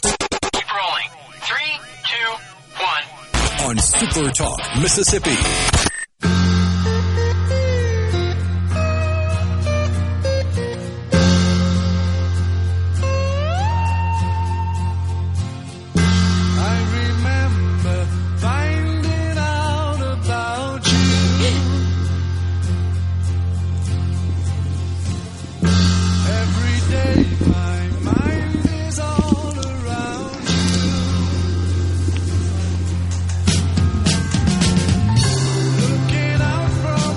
That's Badfinger from 1971, I think, Rhino, 72, the album Straight Up. Tragic story about those lads from Wales. Great musicians they were. We're back with you, the Element Wealth Studio at the Columbus Convention and Visitors Bureau. It's our pleasure to welcome now Melanie Busby, Director of Advancement, and also John Broom, student, the class of 2026 from Brandon, Mississippi. They are from the Mississippi School of Math and Science. It's good to have you on, Melanie, John. Thanks for joining us today. We're glad to be here. Yes, sir. Thank you. All right, so tell me first, Melanie, what your role entails as the Director of Advancement. So in my department, we are over public relations, so any advertisements, but the social media, the website, all that, press releases, and then admissions and recruitment, and then I'm over grants also. Okay, cool. So do you work with our student over here, John? I do work with all the students over here, John. John is a great example, so we're so excited for him to get out of class and come talk to y'all today. Tell me the background, John. What brought you here to the school? I came to MSMS because I wanted a more competitively academic environment. At my old school, I did not feel challenged, but at MSMS, I got what I need, and I got the academics that I wanted. Also, at my old school, I was looking to have to pay for out-of-pocket for college courses, and at MSMS, I didn't have that problem because the courses are free for students, which was a big deal for me because I wanted to get ahead on my academic education for college. I got you. So are you taking then some college courses now? Oh, yes, sir. Last year I took University Composition 1 and 2, as well as Chemistry 1 and 2, and History, and this year I'm taking Calculus 1 and 2 and 3, and 1 and 2 are dual enrollment. All right, so what are your career plans based on those? So those could apply across a number of majors, as you know, but the Chemistry 1 and 2 kind of sounds like you're thinking about healthcare professional field? I actually want to be an aerospace engineer. Okay. Well, there's some chemistry involved in that as well. Yes, sir. Yeah. And so is this something you've always thought about, John, as a career? No, sir. Originally, I wanted to be a civil engineer because my mom works for the Department of Transportation. Cool. So I got to see a lot of her job working with building bridges and the roads in the state. But when I got to MSMS, I took an Intro to Engineering class, and I discovered aerospace might be what I want to do. And the professor that we have is an aerospace doctorate, and she had a lot to say about it and good things, and I decided that's what I wanted to do. So in a career in the aerospace industry, any particular job or position that you kind of are thinking about? Yes, sir. I want to go into drone That's broad, research. as you know. Go ahead. I'm sorry. I want to go into drone research. Drone research. Well, drones are taking over the world, aren't they? Yes, sir. So not so much, I guess, the design and development, creation, and making of drones, but research, right? Mm-hmm. Yes, sir. What would that involve? Well, I want to be in the testing area. Okay. This summer, I did a program at Ole Miss where I was researching turbulence. specifically in an air channel. And I think that research gave me an introductory idea to what I might be able to do in college. And I think for drones, I want to make them faster, I want to make them lighter, and I want to make them fly better. Awesome. Yes, sir. Numerous applications in society for that technology. Did you see that, I think it was last week, that Musk announced that they're closer than originally thought? Elon Musk, of course, the creator of Tesla and SpaceX and lots of other companies, but closer than thought to airborne passenger vehicles. I did not see that, but it's very exciting. Actually, got some renderings of the concept of that he was promoting last week. So it may be the old Jetsons cartoon. You ever seen that? You're too young. I am. Yeah. Well, it was popular. I saw the Jetsons. It was popular when I was growing up. We're maybe closer than we think to George Jetson living in the sky and running around in these drones, right? Airborne drones.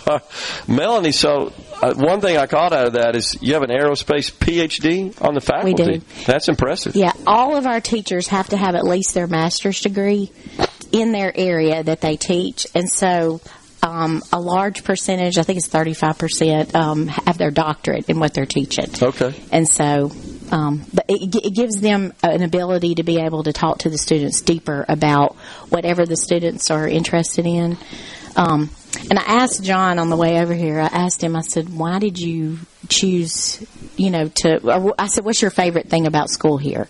So tell me what your favorite thing about school is. My favorite thing about school is living with all my friends. Yeah. We have... Like a college. Yes, sir. Yeah. We have a lot of students in the male dorm where I reside, and I live with my friends. I have 2 suite mates and a roommate, and luckily I've been able to keep the ones I had last year, and so our bond together has just gotten stronger, and it's just common occurrence to just go hang out with your friends while studying. That's cool. Are they listening now? Are they in the classroom, you think? I bet they're in class. I bet they're in class. They know you're coming on, though, don't they? Well, I'm actually not sure. I learned about this yesterday. We called him and asked him if he want to come with us. The good news is all this is recorded and archived on the SuperTalk website and YouTube site and so forth. So, and social media as well. So you can share it with them and brag about being on the radio. Yes, sir. You're on statewide air right now. You know that. Wow. Yeah. It's exciting. And really, we're excited to come and talk to you because our applications are open right now for next year. Tell us about that. Okay, so this Friday, we're having a preview day if anybody wants to come up and view the school. We also do Saturday tours, at least in November, December, and January. There'll be one Saturday where people can come on Saturdays and take tours, see what the school's like in person. And then we do individually scheduled tours because I think it's really important that people come and see where they would be coming to school, what does it look like. It's really hard to give them the picture that John just gave, though. Yeah. It's like we can post something, or we could but to get to talk to the students and the teachers is really the real picture of MSMS. And I think people don't really know what it's really like until they come here and live, like John's saying, is like you can't explain the community and the camaraderie. They all cheer for each other and help each other. Even with their homework. Even though you're competing a little bit, right? I wouldn't say it's not competitive in terms of with each other. Okay. I think it makes you a competitive student for colleges, programs, and a better student overall, but I wouldn't say that I compete with my classmates. And that's because we don't have valedictorian and salutatorian. I got it. So they're really not... I don't even know that necessarily is a competitive endeavor. It just kind of works out that way. Yeah. You're more focused on just doing the best you can. Yes, everybody is. Yeah. But it's okay to brag a little bit when you do better than somebody else, huh? I try to stay humble. Okay. And so where do you think you're going to go to college next year? Well, recently I got an appointment to the United States Naval Academy. Okay. And that is fantastic. Congratulations. So thank you. Really exciting. Yeah, sir. So do you think you may stay in the Navy for a while? That is the plan. Yeah. It's become an officer. It's a commitment to a lifetime of service. Go into one of those places, and I think that it'll set me up for my future. Well, I was going to say, I assume the Navy has lots of research going on around drones, right? It's becoming critical to our armed forces and our military efforts because they're just very powerful, useful technology. Yes, sir. Yeah. So you could be designing and involved in research and improving the overall quality and functionality of the drones that could be securing our country. Yes, sir. That is the goal. That's pretty neat. Yeah. Yeah. I got a feeling you'll do pretty good at that. Thank you. Yeah. So did you just wake up one day and say, hey, I think I want to go to the School of Math and Science, being in Brandon, right? Well, I received a letter in the mail about 2 months before the application was due, and I went for a campus tour as a prospective student on a Saturday, and I just fell in love. The student emissaries that were there were really friendly, and they were showing us around the school, and the building looked awesome. They were telling me about all the student clubs that they have there, specifically student government. One of the questions they asked is, do you think you'll be a senator when you come here? And so that was always on my mind. In my junior year, I was a senator, and this year I serve as president on our student government association. Cool. Yeah. Yes, sir. So did they assign your roommates, your suite mates, or did you know them beforehand? I got a random roommate, but it turned out really well.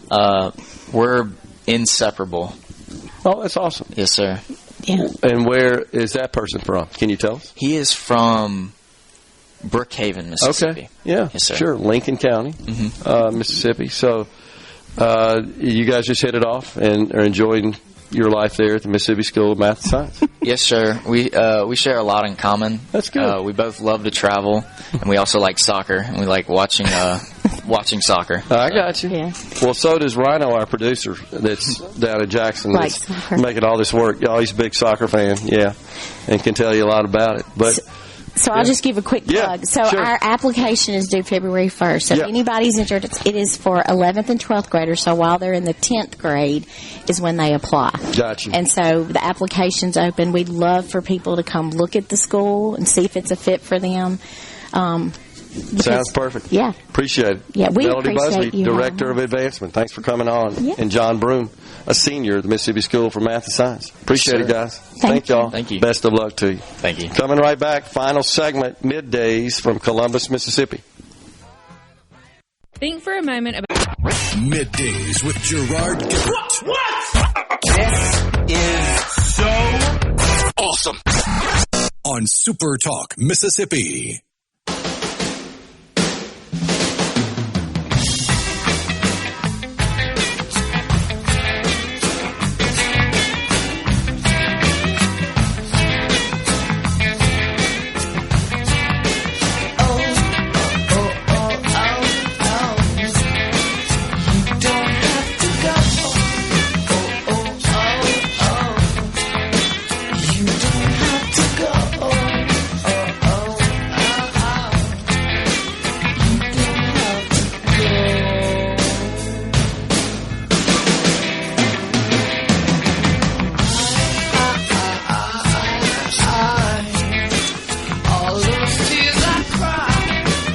Welcome back, everyone. It is Middays. Final segment here from Columbus for the Convention and Visitors Bureau of Columbus. Francis Glenn, Tourism Director, Columbus Lounge Convention and Visitors Bureau, is our guest to wrap things up today. So I think it's been a good day. We've learned a lot about Columbus and all the great things going on, starting off with Nora Miller, who runs the W, of course, president of the W. And then always fun to talk to the students. John with the Mississippi School of Math and Science, I really enjoyed that in the last segment. Really good to talk to. So it's been good. And you got a bunch of events coming up as well, so you're bringing people in here, right? Yeah, we have a great event coming up this weekend. We're partnering with the Preservation Society of Columbus. And we have Joshua Metter, was a Disney animator. He was raised in Columbus. That's cool. We are having two events around him. One is at the Columbus Lounge Public Library, and that's going to be Saturday morning at 10 o'clock, and it's for kids, and costumes are encouraged. And then that afternoon, we're going to have a neighborhood walking tour with local historian Rufus Ward, and that's going to start at 2 and at one of the houses, and you can buy tickets there. Okay. Well, good stuff. So you guys are all ready. I know the stores, the shops, the restaurants, hotels, they're all excited about that, right? Oh, yeah. we're looking forward to it. It going overall as the tourism director, is tourism going good for you this year? It is. We've had a lot of sporting events and looking forward to fishing tournaments in 2026. A big spring pilgrimage in April, and Catfish in the Alley April 10th and 11th of next year. So lots we're getting ready for as well. Yeah, sounds like it. And as we learned earlier from Barbara Bigelow, that continues on to next year. So you got a lot of events and activities planned for the holiday season, but you guys keep on rolling into next year, We right? do. Yeah, there's a lot going on. There's a lot going on at the W.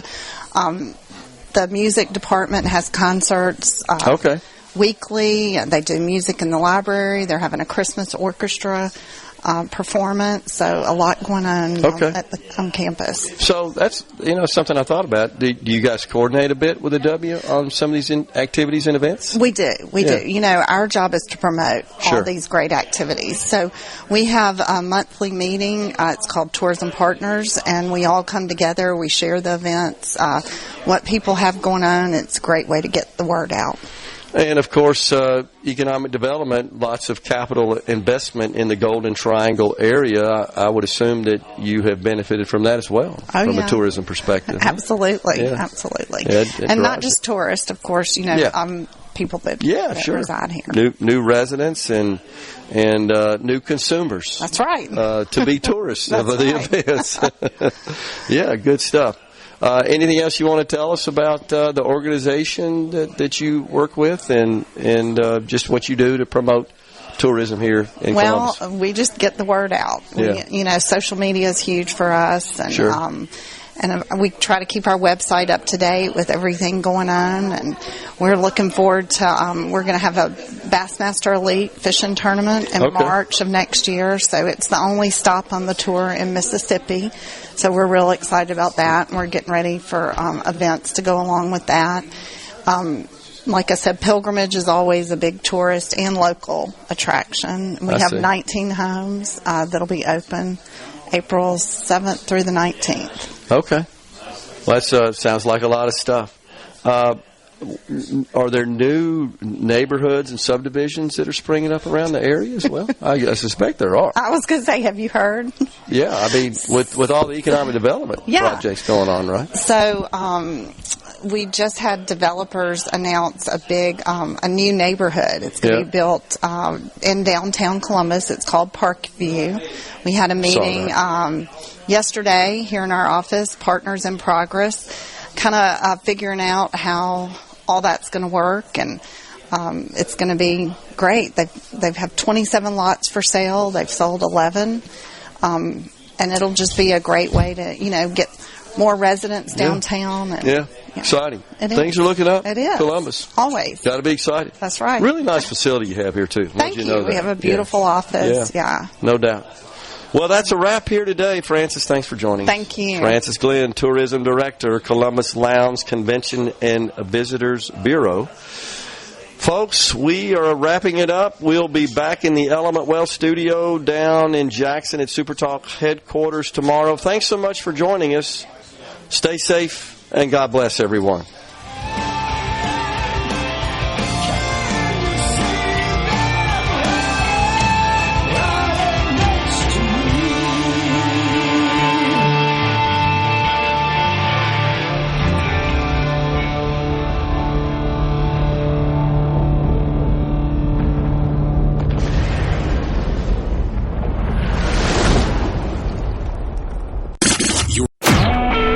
SuperTalk Mississippi Media Production.